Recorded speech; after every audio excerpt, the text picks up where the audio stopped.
बच्चों, मैथ में अभी तक तुम लोग को पढ़ाया गया है एक्सरसाइज 1.1, 1.2 और 1.3। इस दौरान तुम्हें ग्राफ भी सिखाए गए हैं, डोमेन रेंज निकालना भी सिखाया गया है, इवन फंक्शन ऑड फंक्शन भी सिखाए गए हैं, फंक्शन क्या होता है यह सब बातें भी बताए गए हैं। लेकिन अभी तक के क्लास को कंप्लीट करते हुए तुम मैथ के एक्सरसाइज को कंप्लीट करो। आज के क्लास में 1.4 एक्सरसाइज का थ्योरी तुम्हें बताया जाएगा और तुम्हें इनवर्स फंक्शन के नॉलेज में एक छोटा सा पॉइंट है वह भी तुम्हें बताया जाएगा। लेकिन इसके पहले एक बात समझो कि जो फंक्शन चैप्टर है वह कुछ 11th में भी है, कुछ 12th में भी है। इसमें डोमेन रेंज के और भी सेक्शन है। अलग किताब में जाकर, अलग बुक्स में जाकर तुम बड़े बड़े क्वेश्चंस को अटेम्प्ट लेना स्टार्ट करो, क्योंकि तुम्हारे पास थ्योरी है। क्योंकि इस वीक के बाद हम लोग मैथ में कैलकुलस लेकर आएंगे, जो कि हम लोग एनसीईआरटी के through R D. Sharma, R S. Agarwal बहुत सारे बुक्स होते हैं, उन्हें कंप्लीट करते हुए हम लोग विकास राय, टीएमएच पब्लिकेशन सब कुछ तक पहुंचेंगे। लेकिन उसके पहले हम लोग फंक्शन चैप्टर को अच्छी भली भांति थ्योरी को समझ लें। जब हम कैलकुलस स्टार्ट करेंगे तो हमारा फंक्शन का कुछ कुछ यूज आएगा, उसमें हम फंक्शन को और डिटेल करते जाएंगे। तो देखो बच्चों, जब एक फंक्शन है f ऑफ gx निकालें और g ऑफ fx निकालें और वह x प्राप्त हो गया, तो इसका मतलब यह हुआ कि g जो है वह f का इनवर्स है। अगर मान लो बाबू y बराबर एक्स स्क्वायर तुम लेते हो एक फंक्शन, fx बराबर एक्स स्क्वायर तुम लेते हो जिसे y मानते हो, और x को सिर्फ पॉजिटिव मानते हो। निगेटिव मान लोगे तो इनवर्स नहीं निकल पाएगा, क्योंकि इनवर्स निकालने के लिए तुम्हें 1/1 होना आवश्यक होता है। तो तुम जब f इनवर्स निकालोगे ना बाबू, तो यह रूट एक्स आएगा, x बराबर रूट वाई आ जाएगा, तो इनवर्स इसका रूट एक्स आएगा इसका। अगर इन दोनों के ग्राफ को बच्चों तुम देखते हो तो एक्स स्क्वायर का ग्राफ बाबू इस प्रकार का होता है, एक्स स्क्वायर का ग्राफ होता है इस प्रकार का, और रूट एक्स का ग्राफ होता है इस प्रकार का। यह ग्राफ है रूट एक्स का और यह ग्राफ है एक्स स्क्वायर का। अगर बच्चों तुम ध्यान दो तो यह है तुम्हारा y बराबर x। अगर ध्यान दोगे बच्चों तो तुम पाओगे ऐसा कि इधर यह ग्राफ और यह ग्राफ y बराबर x के सिमेट्री है।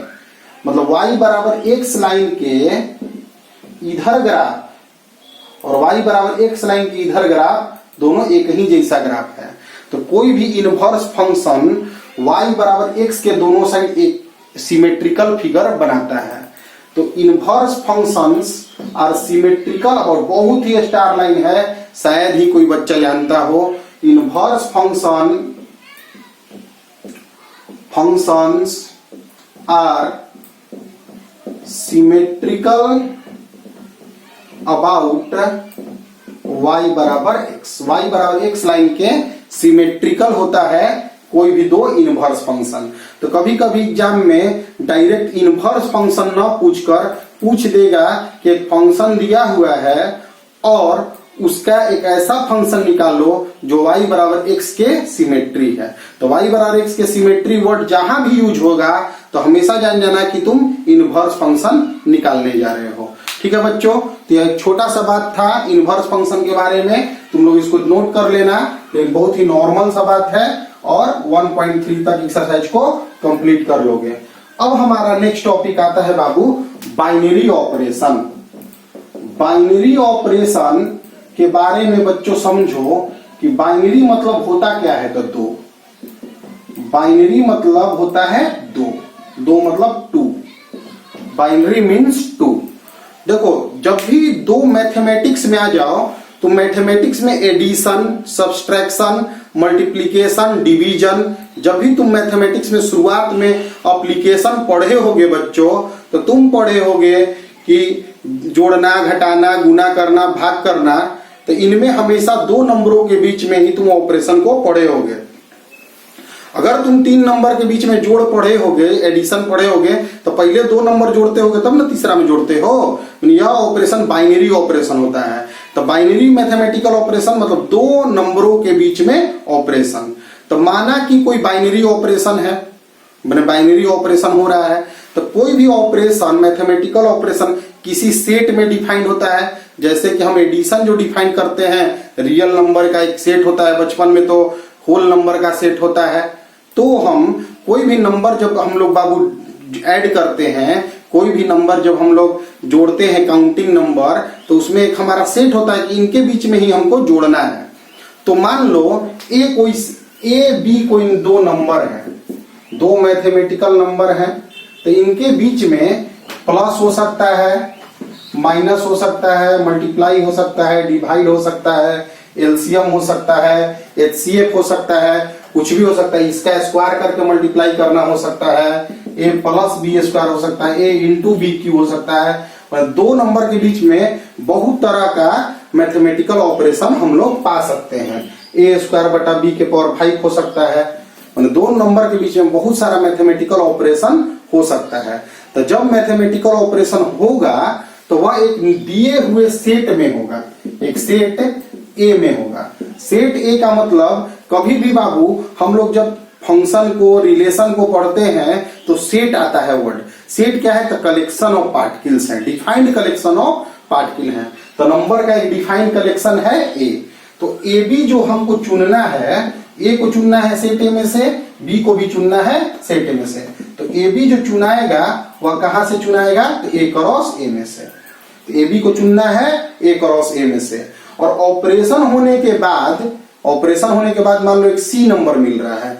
ए बी के ऑपरेशन करने के बाद मान लो हमें एक सी मिलता है, तो सी जो मिला वह भी मेरा ए सेट में होना चाहिए। यही बाइनरी ऑपरेशन है।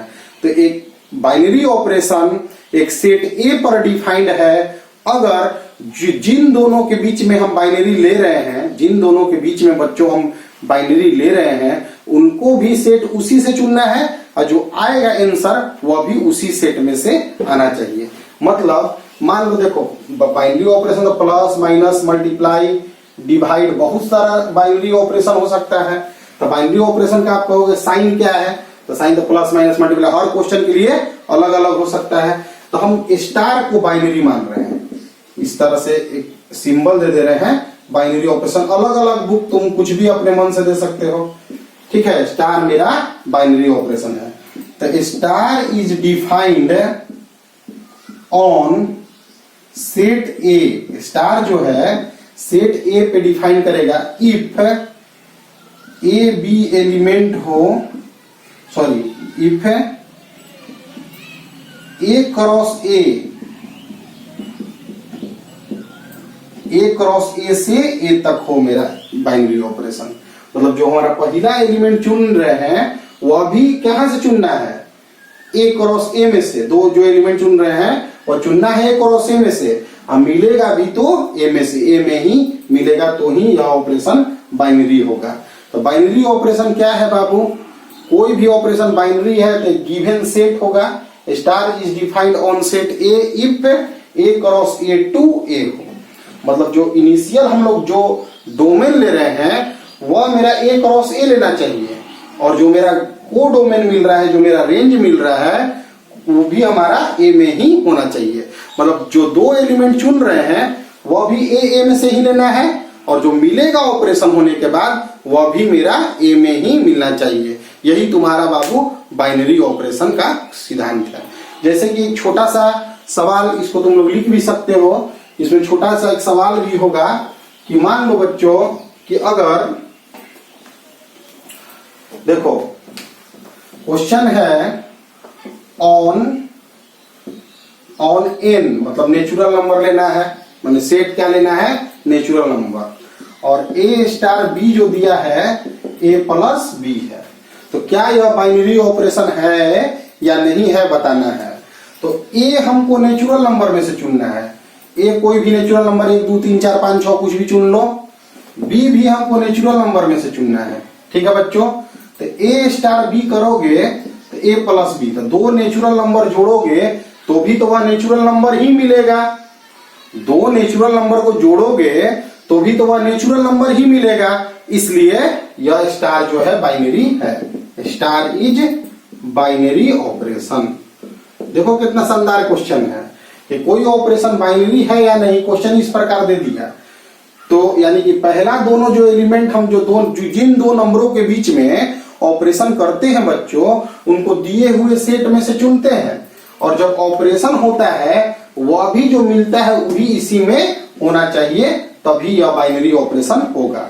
अगर यही क्वेश्चन मेरा दे दे कि ऑन एन माने natural number A star B दे दिया, ए माइनस बी, तो ए हमको चुनना है एन में से, बी भी हमको चुनना है एन में से, तो ए स्टार बी करेंगे तो ए माइनस बी मिलेगा। तो यह एन में आएगा या नहीं आएगा देखना है। तो देखो अगर ए बड़ा हुआ, माने नंबर जो चुन रहे हो उसमें ए बड़ा हुआ, मानो ये 3 हुआ ये 2 हुआ, तो 3 में से 2 गया 1, तो नेचुरल नंबर तो हमको मिल गया। लेकिन अगर देखो यह नेचुरल नंबर होगा अगर ए बड़ा हो बी से, लेकिन ए माइनस बी नेचुरल नंबर नहीं होगा अगर ए छोटा हो जाए बी से। जैसे एग्जाम्पल के तौर पे 2 स्टार 3 लोगे तो 2 माइनस 3 माइनस 1 लोगे, तो यह तो नेचुरल नंबर में नहीं ना यार, तो नहीं है, तो यह बाइनरी ऑपरेशन नहीं है। थोड़ा बच्चा कंफ्यूज हो जाता है, उस कंफ्यूजन को बाबू दूर करो कि कोई भी ऑपरेशन बाइनरी ऑपरेशन है या नहीं है। इस चीज को देखने के लिए बहुत सिंपल साधारण बाबू तरीका है। सिंपल साधारण तरीका यह है कि जो दो नंबर के बीच में एक ऑपरेशन दिया हुआ रहेगा कि जोड़ना है, घटाना है, गुना करना है, भाग करना है, क्या करना है, वो दिया हुआ रहेगा।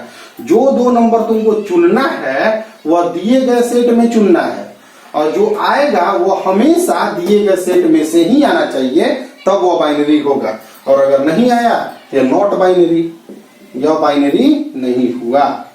देखो बच्चों एक और एग्जांपल हम दे रहे हैं कि मान लो ऑन जेड प्लस मतलब इंटीजर होता है, और जेड प्लस माने पॉजिटिव इंटीजर लेना है। तो ए स्टार बी दिया हुआ है ए इंटू बी, तो देखो बच्चों क्या यह बाइनरी ऑपरेशन है या नहीं है, बातचीत के तौर पे बनाना है। तो ए और बी दोनों नंबर जो चुनना है जेड प्लस में से चुनना है, मतलब पॉजिटिव इंटीजर चुनने हैं, पूरा इंटीजर। तो ए और बी इंटीजर्स में से चुने, और मल्टीप्लाई करने के बाद भी तो इंटीजर ही मिलेगा और पॉजिटिव ही मिलेगा। जब 4 3 चुनो तो 12, मान लो कि 5 6 चुनो 30, 7 3 चुनो 21, कुछ भी दो को चुनोगे प्लस में इंटीजर तो इंटीजर ही मिलेगा, इसलिए यह बाइनरी है। लेकिन एक अगर नया क्वेश्चन इसी में दे दे कि ऑन जेड प्लस दे दिया और लिख दिया कि A star B A by B, और बोलेगा कि क्या यह बाइनरी ऑपरेशन है या नहीं है। तो मान लो बाबू दो पॉजिटिव इंटीजर तुम चुनोगे और डिवाइड करोगे तो गारंटी नहीं है कि तुमको इंटीजर मिले। जैसे कि 2 स्टार 3 चुन लो ना तो 2/3, क्या यह इंटीजर है? नहीं है, तो यह बाइनरी ऑपरेशन नहीं है। तो यानी कि इस चैप्टर में सबसे पहला सवाल यही होता है कि कौन सा बाइनरी ऑपरेशन है और कौन सा बाइनरी ऑपरेशन नहीं है। तो कोई भी मैथमेटिकल ऑपरेशन जो है वह हम लोग को सुनाई देता है, कोई भी मैथमेटिकल ऑपरेशन जो है उसमें हम लोग एक सेट पे डिफाइन करते हैं, और वह सेट में से ही दो नंबरों को चुनते हैं, और ऑपरेशन होने के बाद भी जो मिलता है उन्हीं सेट्स में से ही मिलना चाहिए, तो वह बाइनरी ऑपरेशन उस सेट पर डिफाइंड है। ठीक है बच्चों, तो देखो बाइनरी ऑपरेशन हो भी सकता है और नहीं भी हो सकता है दिए गए सेट्स में। तो अगर ऑपरेशन बाइनरी है तो उसके बाद क्वेश्चंस होते हैं बाबू कि बाइनरी ऑपरेशन 2 लॉ को ओबे करते हैं या नहीं करते हैं। इनका क्वेश्चन बोर्ड एग्जामिनेशंस में पूछता है, जिसमें पहला आता है बाबू कम्यूटेटिव लॉ। कम्यूटेटिव लॉ में रहेगा कि ए स्टार बी माने ए और बी के बीच में बाइनरी की है, और बी और ए के बीच में बाइनरी की है। अगर बराबर आ गया तो उसे कम्यूटेटिव लॉ बोलेंगे कि स्टार जो है माने बाइनरी ऑपरेशन जो है वह कम्यूटेटिव लॉ को फॉलो कर रहा है। एसोसिएटिव लॉ दूसरा लॉ होता है एसोसिएटिव लॉ। एसोसिएटिव लॉ में क्या होता है बच्चों कि ए स्टार बी स्टार सी, पहले इन दोनों के बीच में ऑपरेशन हो जाएगा, फिर उसके बाद जो प्राप्त होगा उससे ए में ऑपरेशन होगा, और ए स्टार बी स्टार सी इन दोनों के बीच में ऑपरेशन हो जाएगा, तब सी में ऑपरेशन होगा। अगर बराबर आया तो यह एसोसिएटिव लॉ कहा जाएगा। यह बहुत नॉर्मल सा चैप्टर है, या कोई कंपटीशन में आने वाला सवाल नहीं है बच्चों। या बोर्ड में भी, सीबीएसई बोर्ड में कभी देता है कभी नहीं देता है वाला है, स्टेट बोर्ड में भी कभी ऑब्जेक्टिव्स में ही दे सकता है। इसलिए बहुत ही इंपॉर्टेंट चैप्टर तो नहीं कह सकते इसे मार्क्स स्कोरिंग से या कंपटीशन से, केवल थोड़ा सा समझने का फर्क होता है इस क्वेश्चन में। जैसे कि क्वेश्चन हमको दे दिया कि ए स्टार बी दे दिया ए इंटू बी, बोल रहा है कि यह कम्यूटेटिव है या नहीं, एसोसिएटिव है कि नहीं।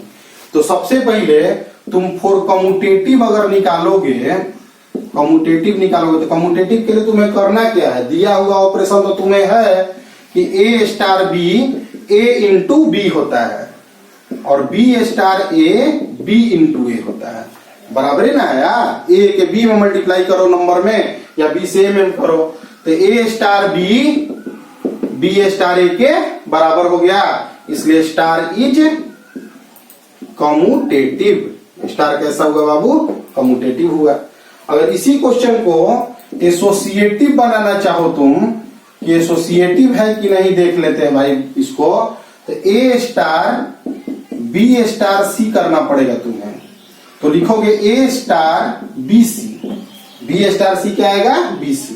जैसे A star B A B आया है तो बी स्टार सी क्या आएगा, बी सी आएगा। फिर इसमें करना है तो दो चीजों के बीच में जब बाइनरी ऑपरेशन कर रहे हो तो दोनों को मल्टीप्लाई कर रहे हो, तो ए बी सी। अगर A star B star C करोगे तो यहां करोगे तो ए स्टार बी का ए बी आएगा, स्टार सी तो ए बी सी, बराबर है ना, आ गया, बराबर आ गया तो एसोसिएटिव होगा। तो कम्यूटेटिव है या नहीं, एसोसिएटिव है या नहीं, यह क्वेश्चन इस तरह से देके पूछेगा। तो सोचो कितना नॉर्मल सा सवाल है।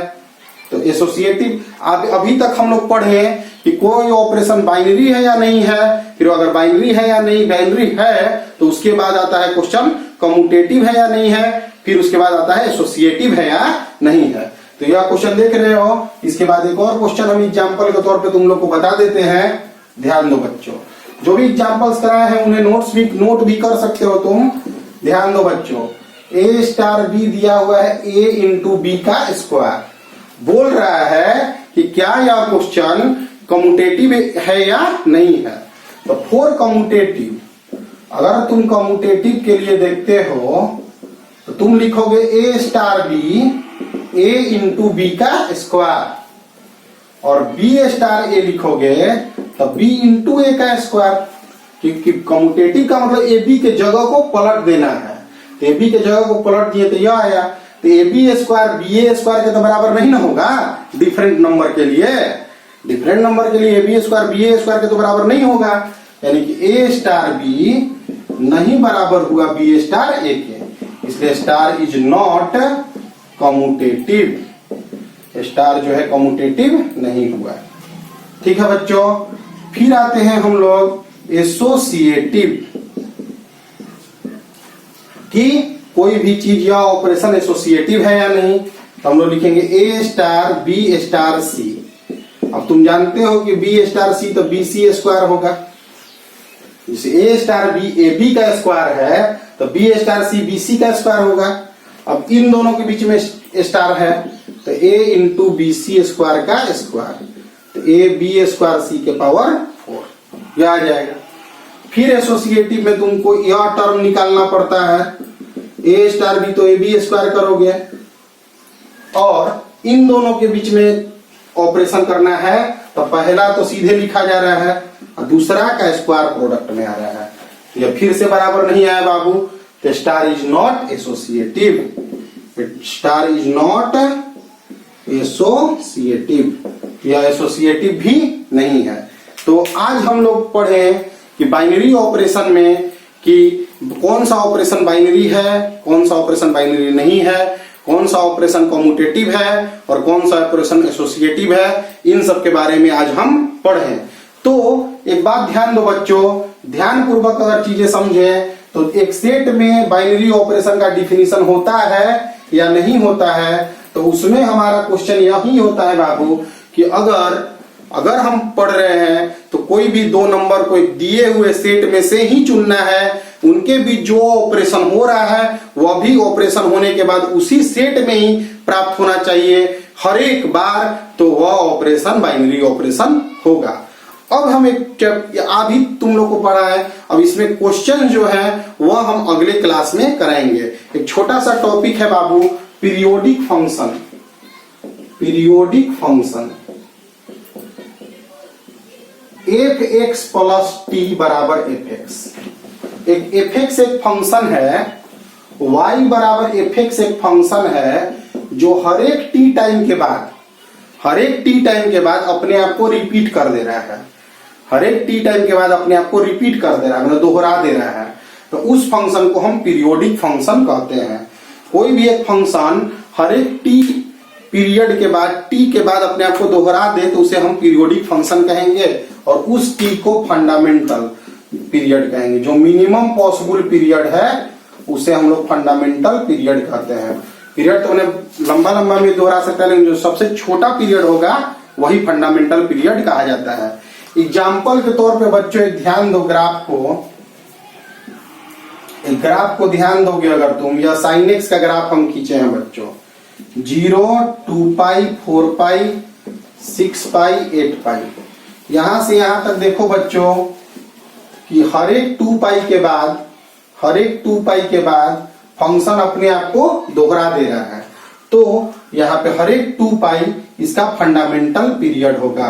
तो पीरियड क्या होगा बाबू? तो 2 पाई।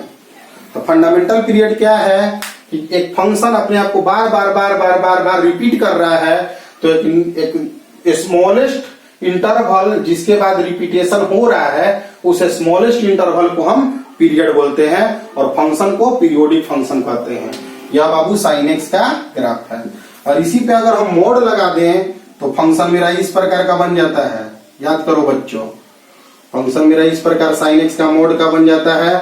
तो 0 पाई, 2 पाई, 3 पाई, 4 पाई, 5 पाई, 6 पाई, यानी कि हर एक पाई के बाद फंक्शन जो है अपने आप को दोहरा देता है। यानी कि पीरियड यहाँ पे क्या है बाबू? तो पाई आया। तो समझ गए बच्चों कि एक फंक्शन जो है एक निश्चित इंटरवल के बाद अपने आप को दोहरा देगा हर एक, तो उसे हम लोग पीरियोडिक फंक्शन कहते हैं।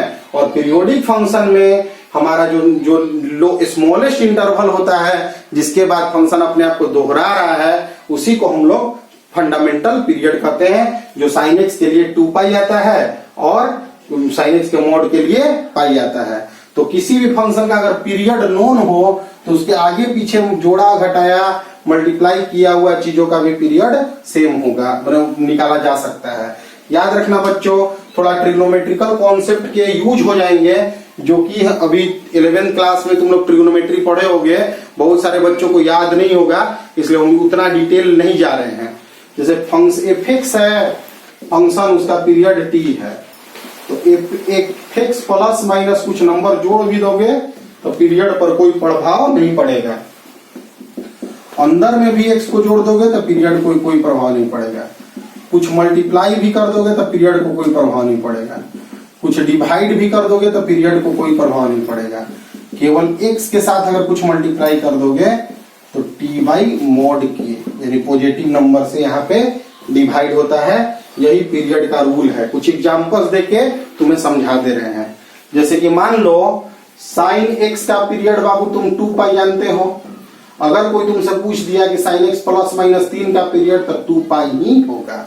और अगर किसी फंक्शन का पीरियड तुमको पता है तो उस फंक्शन में अगर कुछ बाहर से जोड़ा या घटाया गया है या तो फंक्शन के पीरियड पे कोई प्रभाव नहीं पड़ता है।